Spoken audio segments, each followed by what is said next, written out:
예, 김종대 레이더 시작하겠습니다. 어서 오십시오. 안녕하십니까. 참 궁금해요. 네. 한미일 정상회담이 캠프 데이비드에서 만났는데 우리가 얻은 게 뭐예요? 그러니까 자고 일어나니 냉전이더라고요. 이 냉전 질서 속에서 얻을 게 있다고 믿는 사람들이 있죠. 우선은 적과 동지가 확실해졌잖아요. 예. 과거에는 다 같이 협력하고 협력적 안보를 했단 말이에요. 그런데 이제는 적과 동지를 딱 짜게 가지고 장작이 쪼개지듯 딱 쪼개져서 이렇게 여긴 내 편, 여기는 우리 적이고 이런 식의 냉전적 사고가 다시 주류의 사고가 됐거든요. 이 속에서 편안함을 느끼는 사람들이 많아요. 과거로 돌아가는 거 아닙니까? 아니 과거로 돌아가는 건데 그 과거가 그립고 그 미어샤이머 책 제목이 뭡니까? 우리는 냉전을 그리워하게 될 것이다. 그러니까 그게 이제 90년대, 2000년대 이제 자유주의가 풍미할 때 이 자유주의 오래 못 간다. 그러면서 우리는 냉전을 그리워하게 될 것이다. 이렇게 예언을 했는데 저는 지금 그 말이 생각나요. 냉전 때가 좋았다는 거죠. 그때가 좋았다는 거예요. 저기 일본 보수익은 한술 더 뜨죠. 1905년 체제가 가장 좋았다. 그때 일본이 영국, 미국하고 동맹 맺고 필리핀은 미국이 먹고 조선은 일본이 먹고 러일 전쟁에서 이긴 그 해가 1905년. 이때가 가장 동아시아가 좋았다. 평화로웠다. 이것이 이익이라는 건 그 자체고 거기에다 이제는 이익 중심이 아니라 가치 중심이라고 이야기를 하고 있기 때문에 윤석열 대통령 미국 가서 한 얘기가 뭡니까? 한미동맹은 이익동맹 아니다. 가치와 이념 동맹이다. 이렇게 얘기했거든요. 그러니까 이익을 말하는 것도 불온 시대에 있단 말입니다. 왜냐? 이거는 어떤 도덕적 이원론의 세계, 그 천사와 악마의 싸움이고 이럴 때 그런 데서 어떻게 이익을 얘기합니까? 그거 이념을 얘기하고 이데올로기를 얘기해야 되는 것이죠. 그런 면에서 자고 일어나 보니 냉전이더라. 이 자체가 이익이다. 이런 데서 편안하고 더 안전하다고 느낀다. 이거예요. 냉전 시대로 돌아가서 좋은 것 뭐가 있습니까? 그러니까 일단은 이런 게 있겠죠. 전 국민이 총화 단결해서 정권의 말 잘 듣고 고등학교만 해도 벌써 교련 수업하며 사회 병영 체계 또 국민이 국민을 감시하는 체계 이런 것 속에서 국민 기본권은 저 뒤로 밀어놓고 이제는 어떤 거 일사불란함을 지향하는 사회 아니었습니까? 그러니까 지금도 그런 시대가 좋다고 따지면은 좋은 거예요. 자기 믿음이에요. 그러니까 이런 부분에서 저기 국민들한테 물어봐야죠. 권력 가진 놈만 좋고 국민들은 힘들었던 시대를 다시 돌아가자는 게 말이 됩니까? 그러니까 이걸 갖다가 냉전이라는 말은 극구 피하면서 사실상 진영 간에 갈라져서 이렇게 경제, 안보, 기술 모든 면에서의 그 대결하는 걸 이걸 냉전이 아니라 그러면 뭐라 그래야 돼? 이걸 냉전이 아니라 그러면. 자, 기억나는 것은 앞으로 우리 자주 만나자. 1년에 한 번은 꼭 만나자. 그렇게 약속을 했던 것 같은데 바이든, 윤석열, 기시다. 새 정상의 발언을 한번 좀 먼저 들어보죠. 네. Because our countries are stronger and the world is safer. Let me say that again.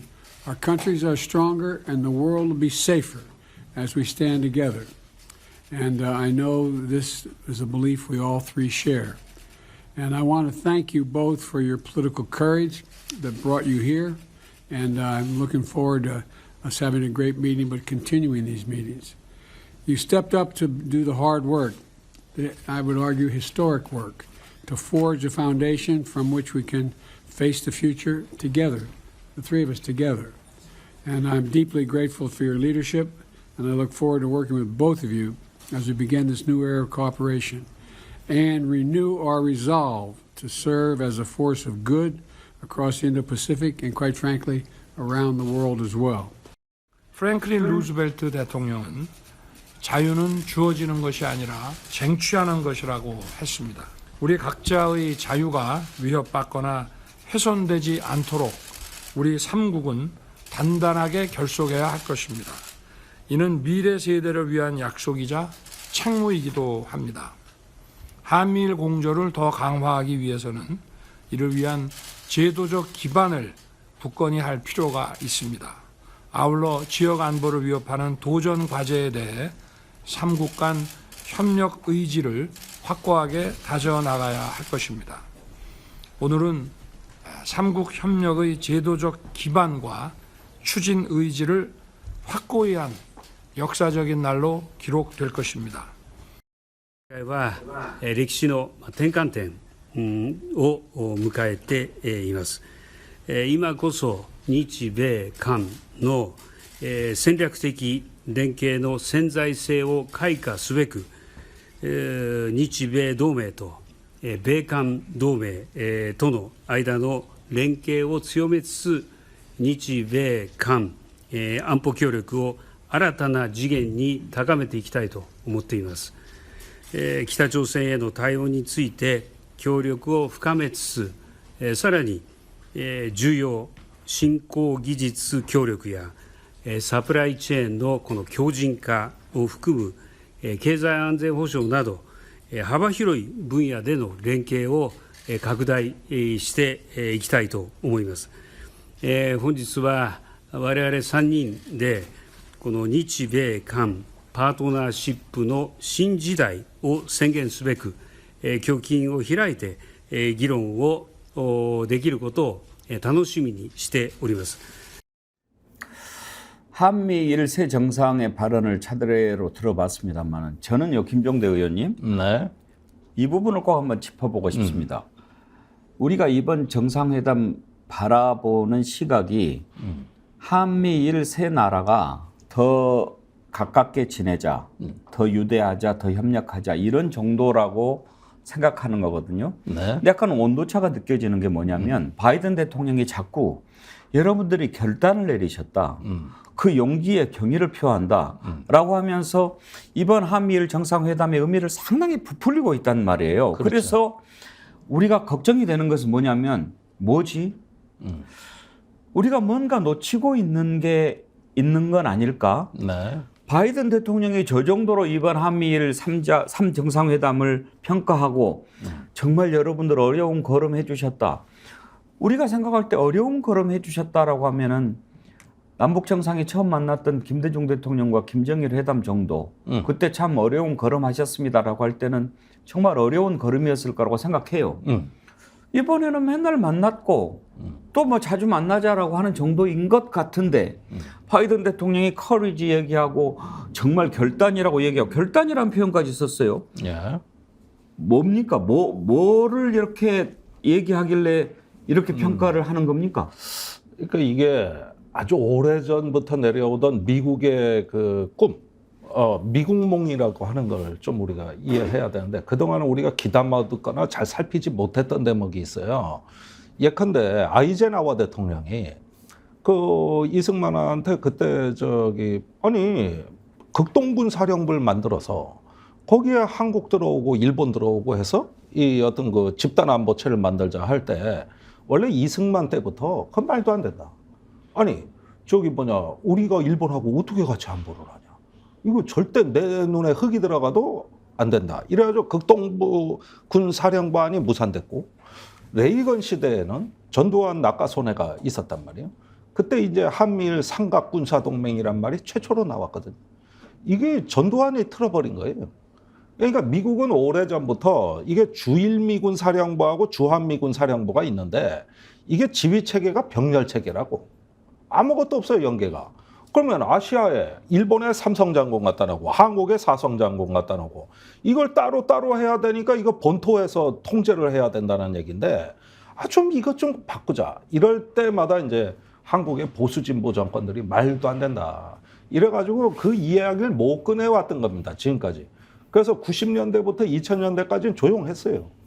그랬는데 이제 한일 관계에서 완전히 이게 걸림돌이 제거가 돼버렸거든요. 그러니까 바이든 대통령이 높이 평가한다는 건 뭐냐면 한일 관계 개선을 높이 평가한다는 얘기예요. 이걸로써 이제 걸림돌이 다 해결이 됐으니 오래전부터 우리가 얘기했던 그 시스템이 출현하는 거다. 그렇게 되면 이번에 군사협력을 뭐 여러 가지를 하지 않습니까? 공동 훈련도 하고 또 뭐 미사일 방어도 하고 잠수함 추적 훈련도 하고 뭐 여러 가지를 하는데 이게 오늘 안 나온 얘기가 뭐냐면은 이게 사령부 없이 될 수 있는 사안들이 아니에요. 예. 그러니까 미국이 지금 암시하는 건 뭐냐면은 이 한미를 얘기하는 동북아 극동군 사령부와 같은 안보 협의체를 얘기하는 거거든요. 이게 오래된 꿈을 얘기하는 거예요. 특히 미사일 방어 보십시오. 유사시에 이거 분초를 나타내는데 회의할 시간이 없습니다. 평소에 상설기구를 마련해 놔야 되거든요. 그러니까 지금은 저 캠프 데이비드에서 모든 준비는 다 끝났다. 이제 인프라를 확실히 깔고 한일강에도 군사 케이블 깔고 그다음에 군사적 작전 교리를 통합하고 공동의 교전 수칙도 정하고 이게 훈련 과정에서 이루어질 거거든요. 그 성과가 나오면 그다음에 이제 지휘 체계까지 손보겠다는 얘기예요. 그래가지고 이거는 중국을 의식해서 아직 거기까지는 안 나가고 있지만은 명실공히 집단안보체다. 이게 미국이 오래전부터 우리가 이 얘기 해온 거야. 이게 냉전의 초기부터 우리가 주장했던 거야. 근데 다시 냉전적인 어떤 흐름으로 가는 이 정세하에서 이제는 그 꾸름을 실현하는, 맞으면 어떻게 보면 굉장한 어떤 그 일종의 어떤 자기 예언의 실현이라고나 할까? 이런 어떤 그 분위기가 물씬 풍기는 것이죠. 이해가 될 것 같으면서도 좀 찜찜한 부분이 있기는 합니다만 네. 아무튼 앞으로 어떻게 펼쳐질지를 두고 보기로 하고요. 네. 다만 지금 우리가 이제 걱정이 되는 것은 한국과 중국의 관계가 지금 여전히 진전이 없지 않습니까? 뭐 단절이에요. 한중일 정상회담 하기로 한 것도 2019년 이후 지금까지 없어요. 다만 그동안에 꽉 막혀있던 한중 관계가 이제 조금씩 풀리려고 하지 않습니까? 중국 관광객들이 이제 들어올 수도 있고. 네. 그런데 지금 이렇게 새로운 냉전 체제를 구축하는 상황으로 간다면 우리하고 중국 관계는 이제 어떻게 될까요? 자, 이 문제는 말입니다. 이게 한미일 중에서도 한국과 중국의 관계가 특별해요. 문제는 저 아까 3자 정상들 이야기를 들을 때 직감적으로 딱 느낌이 오는 게 있어요. 우리가 제일 앞장섰구나. 보세요. 내 몇 가지 근거가 있어요. 이번에 그 대통령실 안보실 1차장 김태효 차장이 이거 예고편을 여러 개 내보냈단 말이에요. 보면은 이런 게 있었어요. 3자 확장 억제 협의체 만들 거다. 그거 기억하실 겁니다. 예. 그런데 사라졌죠. 그 얘기 없지. 저 정상성에. 예. 공동 정신에도 없고 원칙에도 없어요. 공약에도 없어요. 자, 한국이 얘기했던 거는 확장 억제, 이 핵 협의 그룹을 3자로 확대하는 걸 노리고 그걸 주장했던 겁니다. 그런데 김태효 말은 항상 끝까지 들어보고 결과를 봐야 알지. 이 사람 원래 흰소리를 잘해요. 우리 정부가 가고 싶었던 그 단계까지 가고 싶었던 거예요. 3자 안보 협의체가 이제 명실공부한 정책적인 어떤 그 통합 정책 단위까지 마련하는 걸 가고 싶었는데 미국, 일본에서 그거 못 받아들인 겁니다. 못 받아들인 거거든요. 그러니까 여기에서 지금도 오늘 아침에 나온 중국 신화통신을 비롯해 가지고 중국 정부 반응을 보면은 이게 뭐냐면 한국이 제일 괘씸하다는 투예요. 중국이 그 흐름을 읽고 있다는 얘기예요. 그러니까 무슨 얘기냐? 이거는 한국이 처음부터 돌격대 역할을 해가지고 선동을 했는데 한국이 제일 취약하면서 저런다. 중국 의존도가 제일 높은 나라가 저 나라가 그런다. 이 얘기를 지금 중국이 하면서 한국이 진흙탕에 발을 담갔다. 이 얘기를 한단 말입니다. 그러면 더 나아가서 보십시오. 가장 이 전위대에 서 있다고 하는 게 오늘 윤석열 대통령 발언입니다. 예. 국무회의에서 뭐라 그러냐 하면은 우리가 제일 앞줄에 서게 됐다. 이 얘기거든요. 이거 대통령실 브리핑으로 나온 거예요. 그 다음에 정상회담보다 윤 대통령 설명이 더 세요. 예. 이렇게 봤을 때 종합적으로 봤을 때는 우리가 미국, 일본하고 합쳐진 3자 연합체의 맨 앞줄에 돌격대 역할을 우리 스스로 자처하는 걸 계속 중국에 신호를 발신하는 거죠. 반면에 일본은 돌아가서 조용하거든요. 일본은 후쿠시마 오염수 거기에 총리가 같이 이렇게 떠벌리지 않거든요. 이 차이는 한중 관계 파국을 불사하겠다는 얘기예요. 오히려 한판 싸우자는 겁니다. 그런 신호가 발신돼 버린 거예요. 그러니까 국제 정치는 말이죠. 이게 실제 있는 물리적 현실보다는 어떻게 인식하느냐의 게임이거든요. 그래서 커그니티브 게임이다 그래요. 인식 게임이라고 하는 건데 이 대통령의 인식과 그걸 받아들이는 중국의 그 태도를 봤을 때 한중 관계는 이거는 앞으로도 계속 단절입니다. 반면에 일본은 다음 달부터 중국하고 대화가 시작됩니다. 이제 저기 장관 회담이 예정돼 있잖아요. 그리고 자민당 부총재가 저 중국에 방문하잖아요. 그냥 방문이 아니에요. 10월이죠. 10월 방문에 이렇게 만들어 놓고 일본은 실속 챙기고 기시다 총리 친설 갖고 간다는 거예요. 이번에. 그러면은 자 이걸 보라고요. 저기 미국이나 일본은 속도 조절을 해요. 그러면서 크게 이렇게 점진적으로 진화해 나가는 걸 한미일 관계로 이해하는데 윤 대통령은 그게 아니라 180도 변침하는 거. 하루아침에 바꾸는 거. 이렇게 인식하는 거예요. 그러니까 국제정치에 대한 어떤 시간 개념이 달라요. 그렇게 보면은 한중 관계가 한미일과 무관하게 고립돼서 어려움을 겪을 가능성이 매우 커졌다. 매우 크다. 지금 이겁니다. 이게 심각한 게. 우리한테 비상사태는 이거예요, 지금. 이번에 우리가 삼국이 협력체를 만들었습니까? 아닙니다. 저기 정상회의 정례화만 했고 예. 장관 회담을 매년 저 외교국방 안보실장 근데 지금 재무장관 윤석열 대통령 얘기하는 걸 보면 마치 쿼드라든지 오커스라든지 뭐 어떤 협력체가 딱 실체가 있잖아요. 네. 그것처럼 우리도 이번에 한미일 삼국 협력체를 만든 것처럼 얘기를 하지 않습니까? 그러니까 쿼드도 사무처는 없었어요. 예. 그러니까 무슨 얘기냐면 안보협의체라 그러지만은 매우 느슨했거든요. 그런데 한국은 그거보다 조금 더 세게 나갔어요. 이번에는. 왜냐하면 이게 정례화가 들어가고 연합 그 삼국 합동 훈련이 들어갔기 때문에 조금 더 나갔습니다. 그러면 이 다음 순서는 그거는 저기 이제 장관급들 회담하고 그걸 하기 위한 이제 워킹 그룹 구성입니다. 그게 나중에 협의체로 발전하는 거예요. 지금은 왜 그걸 안 하냐? 미국, 일본은 각기 중국과 대화하고 있거든. 그래서 이걸 만들자는 한국 정부 요구에 너무 빠르다고 응하지를 않은 겁니다. 그러니까 어쩌면은 이게 김태효 차장 입장에서는 성공한 정상회담이 아니에요. 더 나갔어야 돼요. 더 나가가지고 이번에 나토 같이 또는 뭐 저기 오커스 같이 이런 정도의 어떤 협의체로 가기를 우리가 희망했던 거고 그런 거를 간청을 했는데 미국, 일본이 안 들어준 거예요. 그러나 중국에 주는 시그널을 이 메시지는 충분했다 이거죠.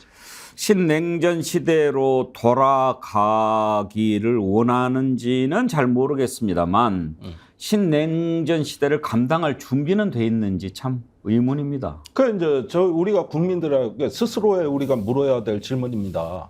우리는 냉전을 다시 맞이할 준비가 되어 있는가? 냉전 시대가 어떤 시대인가? 젊은 친구들은 잘 모를 수도 있어요. 그러나 그것은 우리한테 모든 어둠과 암흑의 시대의 어떤 그 모든 집약적인 표현이 바로 냉전입니다. 냉전이 과연 무엇이었는가? 이런 점에서 우리는 다시 그 냉전을 감당할 수 있는가? 이걸 물어봐야 되는 것이고 이제는 대륙으로부터 우리가 차단막이 되고 그 대안으로 아세안이 나왔어요. 아세안으로 간다는 거예요. 이제 중국, 러시아 문 걸어 잠그고 아세안은 회색지대입니다. 그렇게 따라오지 않아요. 알겠습니다. 두 번째 주제로 넘어가고 싶은데 아까 제작진이 오늘 우리 김종대 의원께서 레이더에서 뭐 폭탄 발언을 하나 하신다고 폭탄 그러던데 발언까지는 뭡니까? 사실은 용산이 폭탄을 준비한 것 같습니다. 용산이요? 예. 네. 그 최수군 상병에 대해서 이제 군사 경찰의 일련의 저항 이런 것들과 해병대가 박정훈 대령에 대해서 가장 가벼운 징계, 그 근심보다도 약한 징계를 견책을 때리고 이러면서 이제 칼을 뽑을 것이다. 본격적으로 군사 경찰 손보기, 길들이기가 들어가는데 내용인즉슨 이렇게 될 것이다. 현재 군사 경찰이 10,000명 정도 됩니다. 예. 큰 조직이죠. 여기서 한 인력을 300명 정도 감축한다. 300명을 감축한다. 감축한다. 예. 그다음에 해병대 수사단은 해체한다. 그래서 저기 해군하고 통합시킨다. 앞으로 해병대 독자 수사권 없다. 팩트입니까? 이게 국방부 기획관리관이 검토해서 문서로 갖고 있는 내용이에요. 그래요? 그래가지고 저 군사경찰 저 개편 계획이라고 해가지고 국방부 기획관이 아니면 법무관리관이요? 아니 법무관리관 말고 기획관이요? 기획관리관. 직제를 보는 기획관이요? 예. 그러니까 무슨 얘기냐? 이제 이번 사건을 기회로 해가지고 전반적으로 군사 경찰을 민간 경찰 우리가 시스템을 확 바꿔버리듯이 그렇게 바꾼다. 그러니까 그때 행안부에 경찰국을 만들었죠. 예. 그래가지고 통제력을 행사한 거 아닙니까? 예. 이제 경찰의 어떤 그 자율권, 일종의 어떤 독립성을 박탈해버린 것이죠. 그게 행안부 경찰국이죠. 똑같이 가는 거죠. 똑같이 가는 거예요. 그래가지고 이번에 이런 해병대 수사단이 해체될 가능성이 대단히 높아졌습니다. 이게 용산에 보고가 되면 아마도 이번 사건을 기회로 해가지고 군사경찰 전체가 폭탄을 맞을 가능성이 커졌다. 거기에다가 이번에 이런 기류가 일찌감치 이 사건이 벌어질 때부터 군사경찰의 최대 현안은 민간경찰 초토화되듯이 본인들도 이제 그 다음 순서라는 위기의식이 있었거든요. 그 무렵에 최수근 상병 사건이 터진 거예요. 그랬는데 여기서 국방부 조사본부가 국방부 군사경찰 조직이거든요. 그런데 이번에 해병대에서 수사권을 박탈해가지고 이번에 조사본부로 가져왔지 않습니까? 이 최상병 건에 대해서. 그런데 처음에 가져오자마자 깜짝 놀랄 뉴스가 나왔어요. 예. 문제가 된 해병대 1사단장에 대해 가지고 제목이 하나 더 늘었어. 뭐지요? 직권남용인데 너는 지휘할 권한이 없다. 그때 육군도 여기 수해복구에 와 있었고 해병대도 와 있었고 하다 보면 이게 병력이 커지는데 예. 이 지휘권을 누구한테 줘야 되냐 하면은 향토사단인 육군 50사단 사단장한테 주었다. 그런데 해병대 1사단장이 뭔데 수해 현장 와서 감 나와라 배 나와라 물속에 들어가라 말아라 이러냐. 이거 직권남용이다. 네 병력이라고 하더라도 네가 통제하는 병력이 아니라 배속시킨 거다. 그때 수색 작전을 해병대만 한 것은 아니었습니까? 아니었으니까. 그러니까 뭔데 돌출적인 작전을 해가지고 직권남용 이것도 얹어. 이래가지고 더 혐의 내용을 늘려놓으니까 이게 내가 군대가 살아있구나 그때 느낀 게 뭐냐면은 이거는 해병대건 국방부건 군사경찰 전체가 이게 말하자면은 그 저항의 어떤 공감대가 있어진 거고 거기다 해군까지 가서 해가지고 제가 알기로는 해군에서 해병대에 전화해서 박정훈 대령에 대해서는 센 징계는 안 된다. 그 사람 징계하면 안 된다. 이렇게 연락한 걸로 알고 있어요. 그러니까 어느 날 국방부가 보니까 기가 막힌 거야. 국방부가 오히려 고립이 되네. 황당한 거죠. 그리고 몇 명 되지도 않는 국방부 검찰당 끼고 하려니까 이게 말이야. 이거 아닌 게 아니라 말 안 듣는 사상이 이상한 집단들이에요. 이놈들이. 그래서 이놈들 다 폭파시켜버려. 그렇게 이게 지금 이유가 차곡차곡 쌓이는데 제가 보기에는 이제 군사경찰 조직 개편으로 응답한다. 그러니까 이 최수근 상병 건으로 인해 가지고 민간경찰 손볼 때 같이 손봤어야 될 군사경찰을 이제는 손볼 것이다 말이야. 그 전부터 그런 움직임이 있기는 있었단 말입니까? 있었는데 그걸 갖다가 검토만 했지. 그다지 이게 뭐 장관 결재는 한 것도 아니고 그다음에 군사경찰 철저히 배제시켰단 말이에요. 그러니까 이제는 모든 남아있는 군사경찰에 대해서 국방부 직할 통치 체제, 뭐 경찰국 같은 게 생길지 모르겠습니다만은 어떤 통제할 수 있도록 예하 조직을 통폐합시키고 인원을 감축하고 그다음에 이제 길들이기 들어간다는 거예요. 아니 그런 논리라면 해병대를 없애야지 왜 수사단만 해병대 수사단을 쏙 뺍니까? 그러니까 해병대도 같은 편으로 의심은 하겠죠. 의심은 하지만 당장 경계를 서는 부대니까 이거 어찌하지 못하고 작전에 투입된 부대니까. 하지만 군사 경찰은 만만하지. 제일 약한 고리를 치는 거죠. 이게 앞으로 예상이 된다. 그래서 앞으로 군의 사법 파동이 2차 제2단계 이제 라운드가 시작이 됐다 이겁니다. 혹시 이런 측면도 있습니까? 해병대 수사단을 없애기로 했다면 이번 사안을 이제 쭉 보면서 집단 항명 얘기까지 나오지 않았습니까? 박정훈 수사단장 저거 하나 날려갖고도 이게 해결될 문제가 아니네. 해병대들 일 하는 거 보니 그 밑에 있는 수사단 다른 사람 가지고 수사단장 시켜도 또 박정훈 대령같이 또 저렇게 나올 가능성이 있겠네. 아예 차라리 없애자 이렇게 된 것은 아닐까요? 그러니까 다 같이 가는 오비 일학이기도 하고 이 과정에서 그런 말들이 이제 점점 하나씩 둘씩 얹어지는 건데 왜 그러냐 하면 이거는 안보실 1차장, 2차장 수준에서 되는 얘기가 아니에요. 그 사람들이 국방장관을 저렇게 180도 돌려 세울 만한 그럴 만한 역량은 안 돼. 최소한 대통령에서 나온 거란 말입니다. 이게 애시당초 저기 일사단장에 대한 부분이. 그러니까 이게 지금 와서 이걸 우리가 잘 봐야 되는 게 뭐냐면 그 항명이 누구에 대한 항명이냐고. 대통령실 위신을 떨어뜨렸잖아요. 박정훈 대령이. 결국은 이 문제는 민간 검경 그때 그 행안부 때 경찰국 신설 파동하고 유사하게 갈 겁니다. 이제 그게 곧 시작될 거예요. 지금 다 검토는 다 끝난 걸로 알고 있어요. 제가 알기로는. 기본 계획도 갖고 있는 걸로 알고 있고. 그런 점에서 이 박정훈 대령의 충격, 이걸 갖다가 이후에 후한을 없앤다, 싹을 제거한다, 이런 면에서 군사경찰 길들이기가 시작될 거다. 그 존재 자체는 없애지 못하니까 나름대로 이제 말 잘 듣는 조직으로 바꾸겠죠. 그게 그겁니다. 그러면은 사실은 박정훈 대령이 버틴 건 그 본인도 훌륭하겠지만은 그것보다는 군 사법제도가 버티고 있었기 때문이거든요. 법대로 한 거거든. 법대로.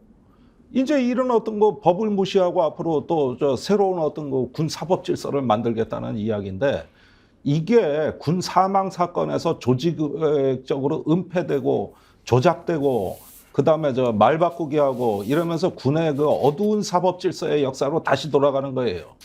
그게 때문에 지금 우리가 위기를 느껴야 될 거는 박정훈 대령 하나만이 아니라 이 군 사법 질서의 근간이 흔들리고 있는 이게 지금 우리의 위기의 본질입니다. 이게. 수사를 제대로 했다고 잡아 족치는데 선한 의도가 항상 좋은 결과를 가져오는 것은 아니지만 나쁜 의도가 결코 좋은 결과를 가져올 수는 없지요.